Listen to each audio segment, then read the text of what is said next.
Andhra Pradesh assembly సమావేశాల మొదటి రోజు రఘురామకృష్ణంరాజు సెంటర్ ఆఫ్ అట్రాక్షన్గా మారారు. గతంలో వైసీపీ ఎంపీగా గెలిచి ఆ పార్టీకి అప్పటి ముఖ్యమంత్రి జగన్కి చుక్కలు చూపించిన త్రిబులార్ వైసీపీ హయాంలో అనేక ఇబ్బందులు పడ్డారు. అలాంటి ఆయన ఇప్పుడు అసెంబ్లీలో జగన్కు ఎదురెళ్ళి పలకరించడం, చేయి కలపడం ఆసక్తికరంగా మారింది. ట్రిపులార్ జగన్లు ఏం మాట్లాడుకున్నారు అనే దానిపై ఎమ్మెల్యేలు చర్చించుకోవడం కనిపించింది. నర్సాపురం ఎంపీగా గెలిచిన రఘురామకృష్ణంరాజు 5 ఏళ్ల కాలంలో తన సెగ్మెంట్కి చాలా కాలం దూరమయ్యారు.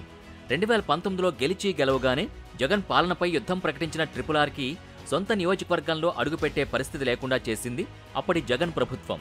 ఢిల్లీ నుంచి వైసీపీ ప్రభుత్వంపై తీవ్రస్థాయిలో ఆరోపణలు చేసిన ఆయన జగన్ తీరుని ఎప్పటికప్పుడు ఎండగట్టేవారు. ఆ క్రమంలో ఆయన అరెస్ట్, ఆయనపై భౌతిక దాడి వంటి పరిణామాలు చోటు చేసుకున్నాయి.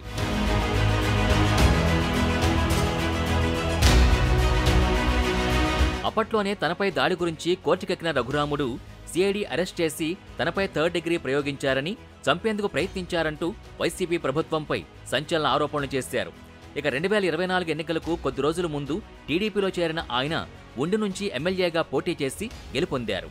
తర్వాత తనపై హత్యాయత్నం చేశారని సిఐడి అధికారులు అప్పటి సీఎం జగన్పై గుంటూరు పోలీస్ స్టేషన్లో కేసు పెట్టి కలకలం రేపారు. తాజాగా జగన్కి ప్రతిపక్ష హోదా కూడా లేకుండా పోయింది. ఆయన ఇప్పుడు రాష్ట్రంలో ఆటవిక పాలన సాగుతోందని విమర్శిస్తున్నారు. ఒక ఆటవిక పాలన సాగుతా ఉంది. గత 45 రోజులుగా రాష్ట్రంలో పరిస్థితి ఏమిటి అని చెప్పి ఒకసారి ఏ సామాన్యుడిని అడిగినా కూడా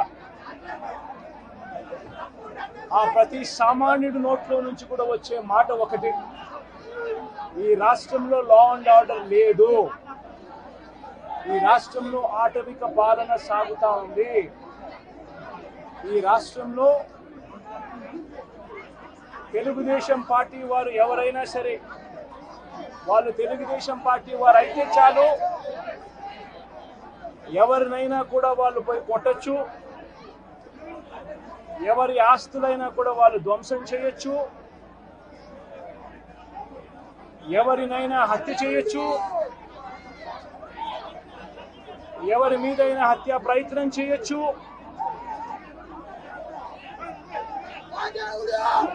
వాళ్ళు ఏమి చేసినా కూడా పోలీసులు ప్రేక్షక పాత్ర మాత్రమే పోషిస్తారు. జగన్ వైఖరిపై ట్రిపులార్ తాజాగా మళ్లీ ఫైర్ అయ్యారు. రాష్ట్రంలో శాంతి భద్రతల గురించి వైసీపీ అధ్యక్షుడు జగన్ మాట్లాడడం దయ్యాలు వేదాలు వల్లించినట్టుందని విమర్శించారు. జగన్ ఢిల్లీలో ధర్నా చేస్తామనడం, రాష్ట్రపతి పాలన కోరడమేంటో తనకు అంతుపట్టడం లేదని ఎద్దేవా చేశారు. పరామర్శ పేరుతో వెనుకొండ వెళ్లి జగన్ తనకు ప్రజాభిమానం తగ్గలేదని చూపేందుకు కొందరికి డబ్బులిచ్చి పోగు చేసి వారితో దండాలు పెట్టించుకుని మరీ పత్రికల్లో రాయించుకుంటున్నారని తనదైన స్టైల్లో విమర్శించారు.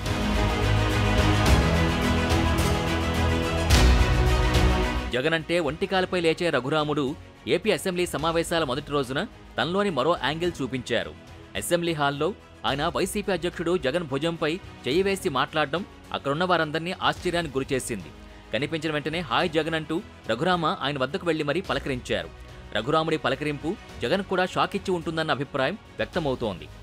అసెంబ్లీలో మరోసారి కూడా వారిద్దరూ ఒకరికొకరు ఎదురుపడ్డారు. రెండోసారి కలిసినప్పుడు రోజు అసెంబ్లీకి రమ్మని జగన్ని రఘురామ కోరారట. రెగ్యులర్గా వస్తాను, మీరే చూస్తారు గాని జగన్ వినమ్రంగా చెప్పారు. ఒక రకంగా ప్రతిపక్షం అసెంబ్లీలో ఉంటేనే సమావేశాలు మజాగా ఉంటాయన్నట్టుగా రఘురామ మాట్లాడారట. జగన్ చేతిలో చేయేసి మరీ ఆయన అంత సౌమ్యంగా మాట్లాడడం అక్కడున్న అందరిలో ఆసక్తి రేకెత్తించింది.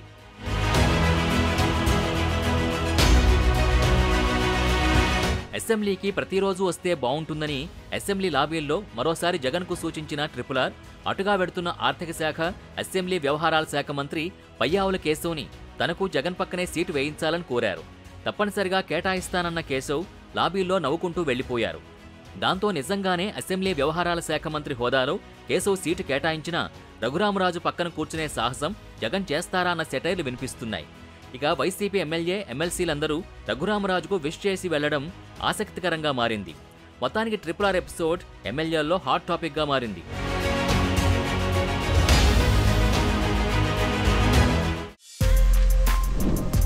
For more videos like this, subscribe Big TV channel.